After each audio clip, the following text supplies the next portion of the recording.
morning, Dubai. Welcome back to the Lovin Dubai show, where we go through all the trending stories that everyone in Dubai is talking about today. Of course, we'll talk about the fire that broke out in a hotel in downtown Dubai yesterday.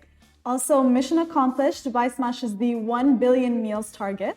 We're going to be talking that Dubai is the third best city in the world to work remotely. No surprises there. Also, a movement is distributing 20,000 meals this weekend. So stay tuned for that and how you can help out. And of course, you may notice a little change in people. We're joined by Renee. Welcome to the show. Thank you. Thank you for having me on your show. Not at all. It's our show. It's the Lovin Dubai show. Renee is a stalwart member of the Lovin Dubai team. Oh, thank you so much. And thank you for filling in today. But I must say, big news last night at 4 a.m. And you're coming in to do the news show. Yeah. So I thought you'd be aware of the weather.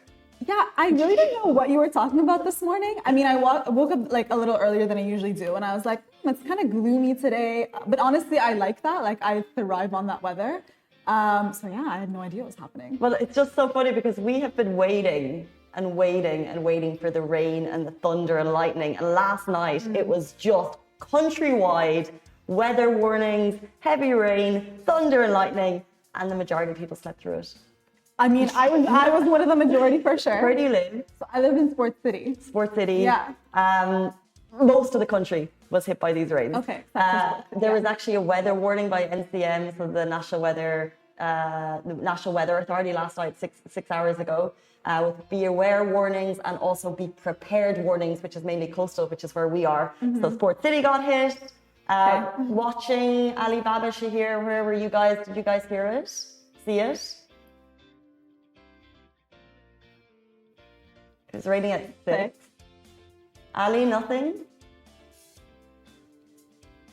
Ali's saying no, not just rain. Like there was like Light. Boisterous thunder at 4 a.m. last night from 1 a.m. the whole way through. My partner Jamie was at the window like poking out like a curious neighbor being like, what's going on? But if you look at the videos on Lovin, they slept through it, same actually. Yeah. Okay, we just want to make it. But honestly, whenever it rains here, it is such a big event. So I mean, I can agree that people would, take it seriously. And we have the lowdown. It was actually due to cloud seeding. So all night last night, the Weather Authority have confirmed that last night's downpour was from cloud seeding. I just wish they'd do it during the day so we could just like enjoy it. Enjoy. Yeah. But it came. It came. Our plants have been fed. And apparently it's going to rain today. I don't know how accurate that is.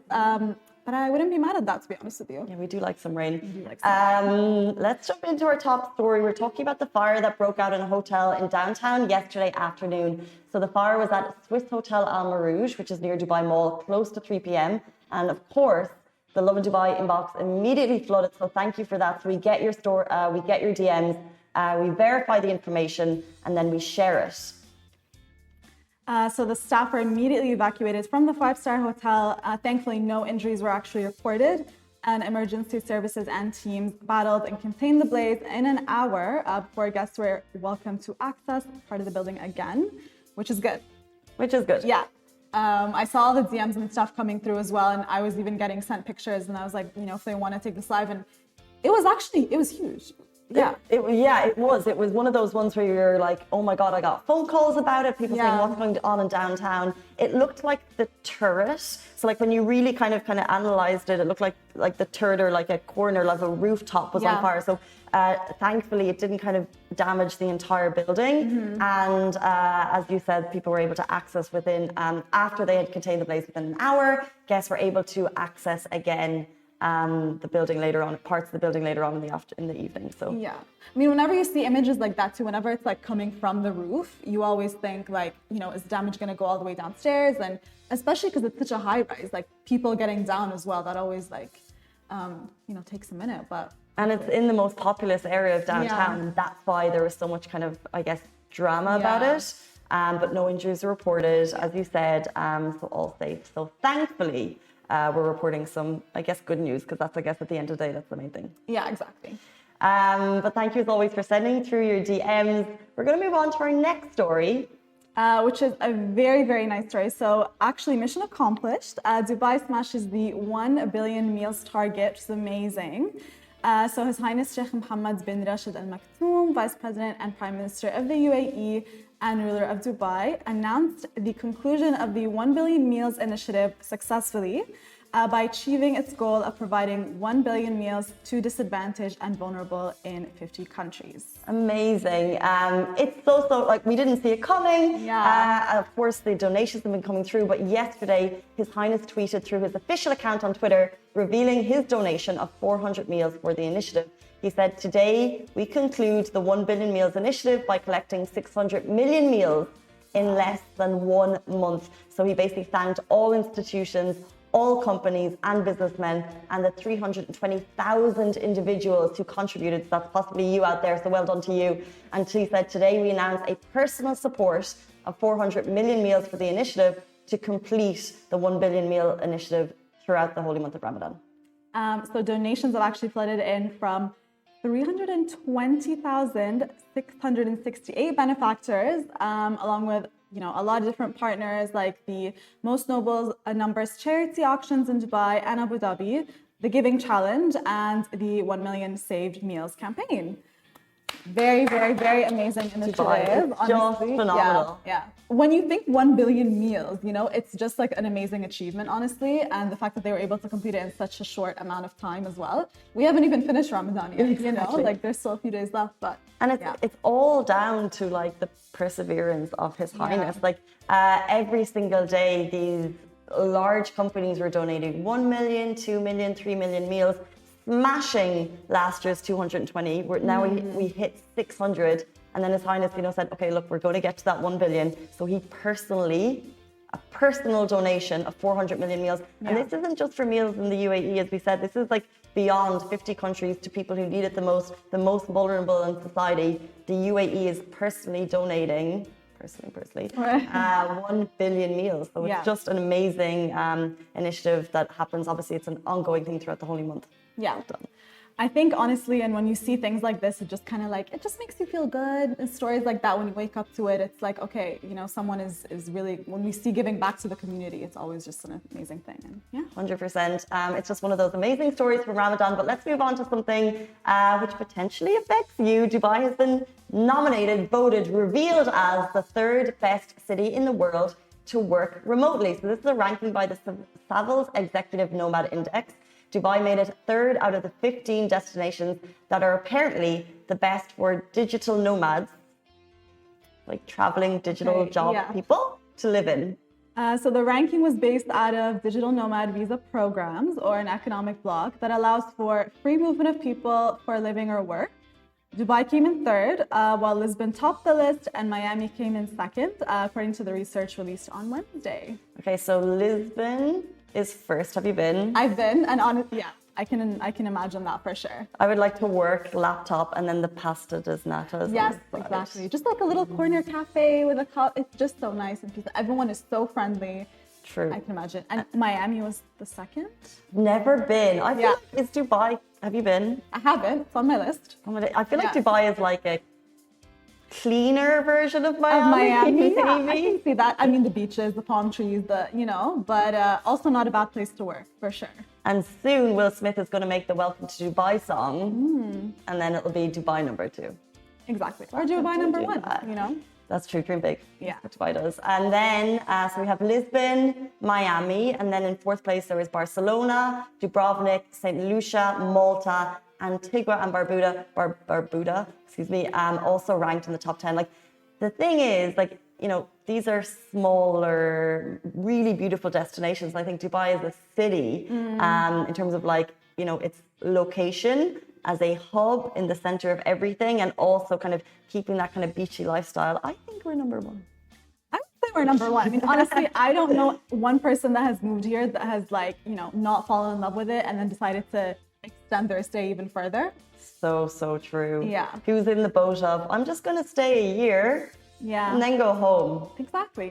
Even for myself, when I decided to make the move back, I was like, I'm just going to kind of try it out, see if I like it, readjust. And then, a few months in, I was like, I cannot imagine myself leaving right now. So when was that you came back, and how long did you think that you would stay versus how long have you stayed? So at this point, I think it's been about maybe 9 months.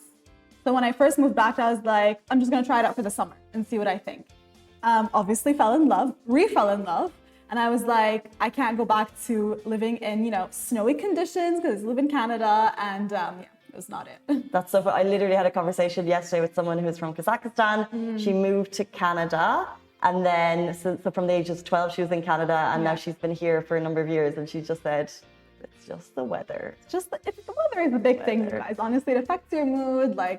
And even I know summer is coming, and I know it's 4 difficult months of humidity. But I must say, right now, it's so nice waking up to sunlight. Because even we had our winter, and it was cold and dark in the mornings. I didn't like it. You didn't like it? I hate the cold and dark mornings. It's so hard to get out of bed. But now the sun is shining at 6:30, and it's like, boom, start my day. It's so much easier. I mean, we're getting a little bit of rain, but that doesn't really count because it's just but Dubai rain.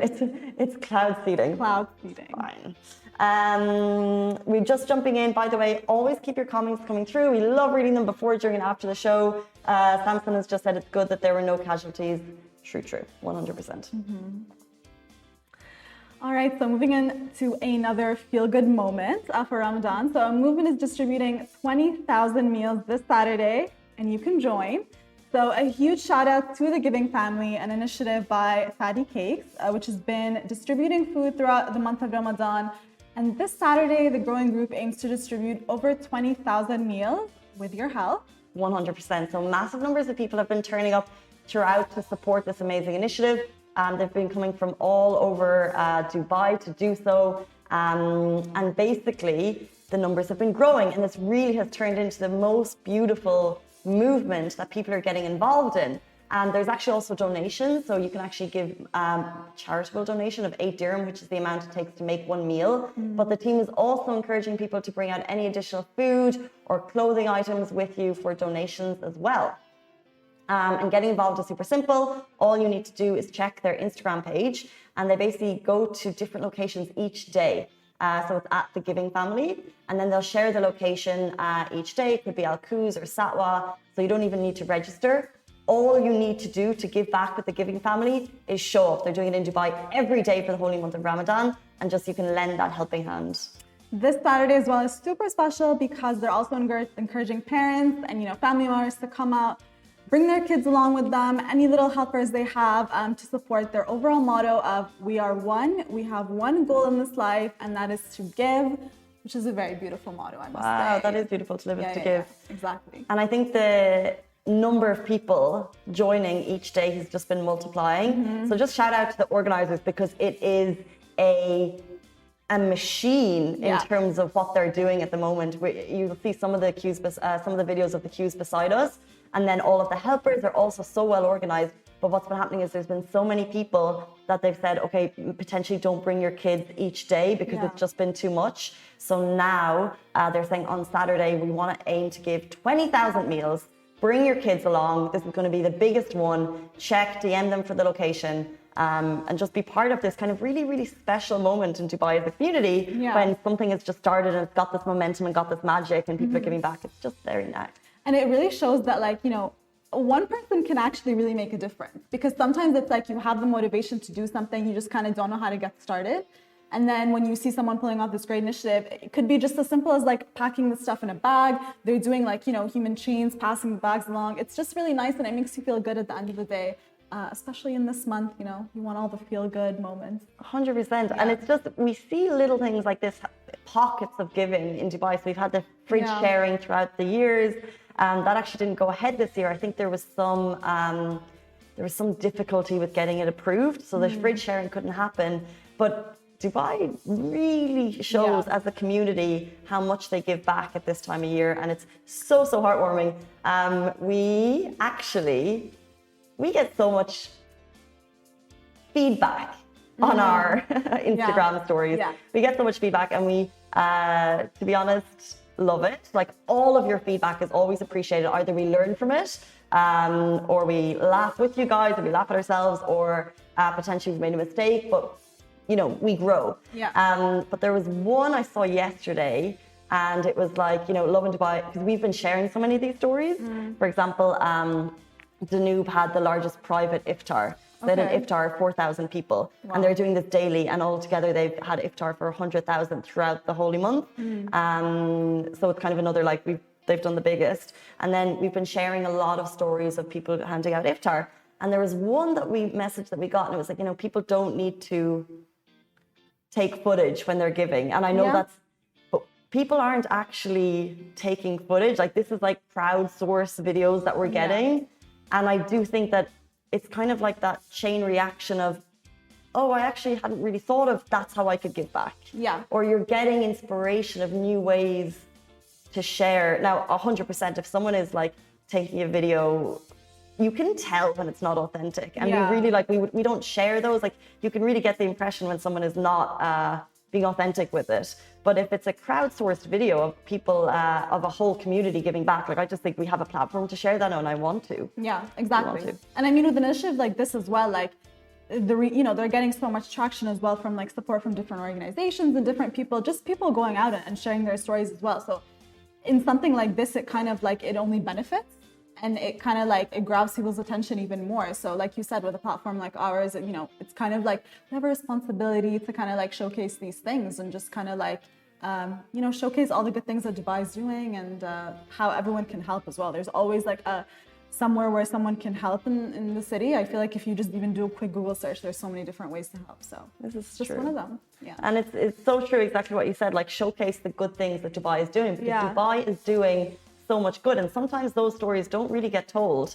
So if we have the opportunity to tell those stories and to shine a light on the positive rather than the negative, that's kind of sometimes what we see our platform to doing. So keep those stories coming through. We love going through them. However, we are super excited to be joined by our next guest. Have you ever thought about meeting someone in the meta? Meeting people in any way, any city is hard. Very hard. It's not easy. No. But now we have someone who started a platform that is called Meta Meets, and you can potentially meet someone in the meta. So do stay tuned. The CEO, Mohammed Khalid, is going to be with us right after this. Welcome back. Okay, now we're joined by a serial entrepreneur who's been making waves in the metaverse with his latest project called Meets, a revolutionary new social application that helps you find new friends and great venues all under one roof. We have so many questions. Welcome to the show, Mr. Mohammed Khalid. How are you doing? I'm good, thank you. How are you? We're fine. Good. Happy to have you join us. Thank you very much. Thanks for having us. Okay, so we're talking about meeting people in the meta. Can you just kind of like explain that? Tell us a little bit about that. About Meets Meta? Yeah, so Meets Meta is a metaverse, and for those who are not familiar with the space, we talk about it all the time, but yet still we appreciate the explanation. It's basically metaverse is like a virtual world which you can do like this exact same things what you can do in real life. Of course, we have limitations, but you can just do the same things virtually. And it's the key thing about the metaverse is you can actually have ownership of the things you have in the virtual world, you know? So it's like if you're playing a game and maybe you might buy a house, like I don't know if any of you are familiar with Sims when you was younger. Yeah. You know, once you buy a house in Sims, once you leave that game, you technically don't own that house no more. It's just a game. Well, with the metaverse and with NFTs, you actually own your virtual assets due to that obviously being a non-fungible token. So so there's many things you can do in Meets Meta. You can come in. So I have like so many questions. So is Meets Meta, is that a space? So if I put on an Oculus, I jump into my Meets Meta space and I'm hopefully going to find like-minded people who want to connect in this Meets Metaverse. Yeah, absolutely. We're not quite there yet in terms of VR. Like, I don't think no metaverse is really quite there yet. I think everybody's just in early beta, alpha, just testing stages. We're going full blast with the VR, but we can log into our world or just via your laptop or via mobile or with your Xbox.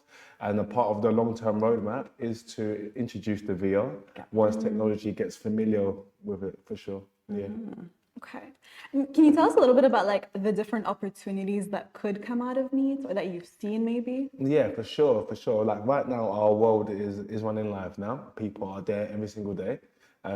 We have a max capacity of 300 people. Today we'll be going to 1,000 people. So people are in the world now actively earning cryptocurrency every single day. So instead of playing games or hanging out somewhere and not spending money, we actually pay you money to actually hang out, have fun, play games and communicate with your friends. So the opportunities that we're providing, we have people all around different countries and we're giving them 3 times more than their actual minimum wage in their country, and they're very grateful. I feel like we're doing a bit of a good deed as well, you know, and people are having a good time earning money, and also yeah, we're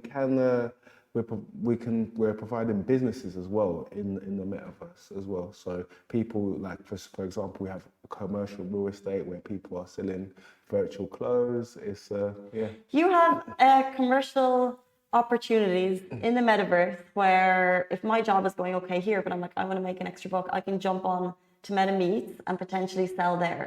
Yeah. Do I need a license? It's a decentralized space right now. So we're getting everything. Everybody's just getting to grips with it. And, this is the thing. It's all a learning curve. And how do you create that? What is the infrastructure to create this? Well, our metaverse Meets Meta is built on top of it's like a universe. So we have a world built on top of a universe. The universe is called NFT Worlds. That's like the platform what we build on. So this is like a great team. They're one of the biggest in the world, like definitely the top 3. And I think we checked the other day, I think they're the top metaverse right now on OpenSea. So we're built on top of them, and they're a great bunch of people. Like, speak to them very closely, and they're technically like geniuses. So they make it very easy for anybody to really build on top of them. Yeah, for sure. Yeah, it makes it very smooth. Yeah. Blown away. Yeah. I'm honestly curious, like, was this something that was in the works for you for a while? Or was it kind of just like an idea just kind of like sparked in? No, it's actually pretty organic, to be honest. It was, it started off because I made an app in Dubai. It was called Shisho, but then it went pretty viral. It was done well. So we pivoted into a Web 2.0 application just called Meets, because I wanted a little bit more of a challenge than just like a Shisha directory. So I wanted to, after reading a couple books and about Zuckerberg, Steve Jobs, I wanted to have a crack at something a bit more, you know, challenging. So we decided to make an application called Meets, which is out now on Android, but it's going to be out on iOS in the next couple of weeks. Anyway, whilst we was making Meets, this is all about social networking, meeting people in real life. We just had Corona, and we're just getting out of Corona, and I thought, hey, like, it was going to be a bit awkward. Like, how are we going to meet people? Like, let's just make an app that makes it really smooth, like an event planner, but amongst your friends. So whilst we was building this application, I thought, how about if we create a space where the users can actually meet each other in the metaverse as well as in real life, and that's how Meets Meta come along. So it was actually meant to be just an add-on to my app, but now no one's talking about my app no more. Everyone's talking about Meets Meta. So it's really took on a life of its own, and yeah, so this is where we are with it. What are the limitations that you see? You mentioned at the beginning that there's some limitations with Meets Meta. Like, what would they be? Like, for now, you know, like right now everyone's really wanting to put VR. You know, when people say metaverse, everyone just thinks we're in our living rooms walking around. We're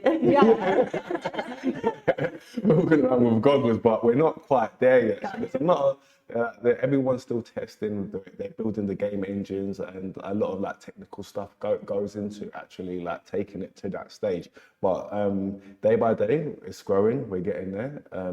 Like, we're slowly but surely we're getting there. But it's just small technical stuff that everyone's working their head around. You know, even like some of the laptops that everybody uses now are not powerful to take so much data all at once. So we're just figuring out ways of just optimizing everything and stuff. Yeah.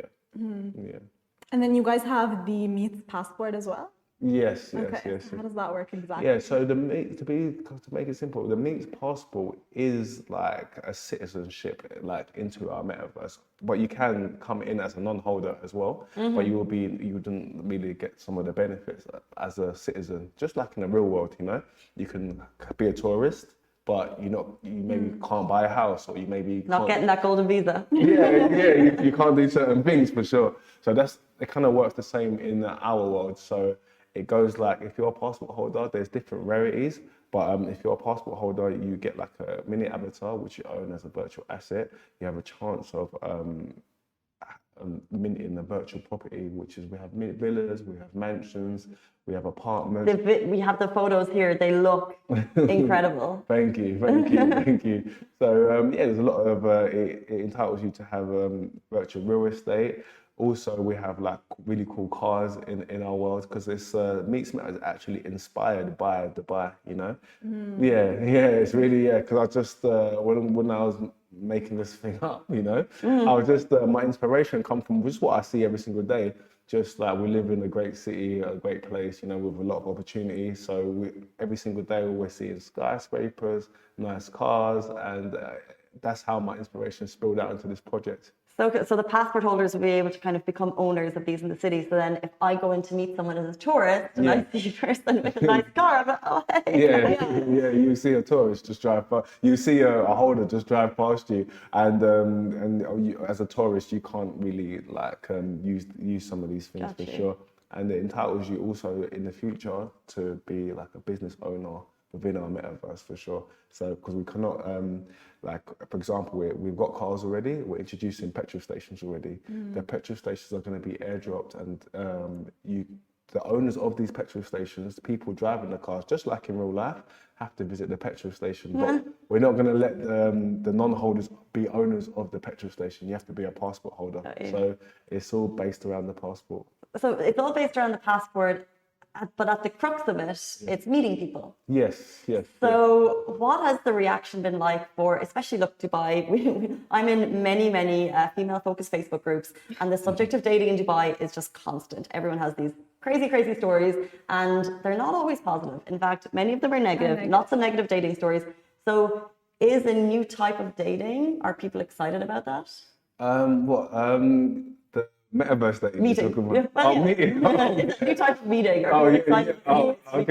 For sure. Yeah, people like I've actually met people in Meets Meta. Like one of the guys I talk to every single day is someone that I actually met in Meets Meta. Like we had an event going on. There was a football match in the city. I went to go view it like anybody else. I met this guy, and now he's my friend. We talk every single day.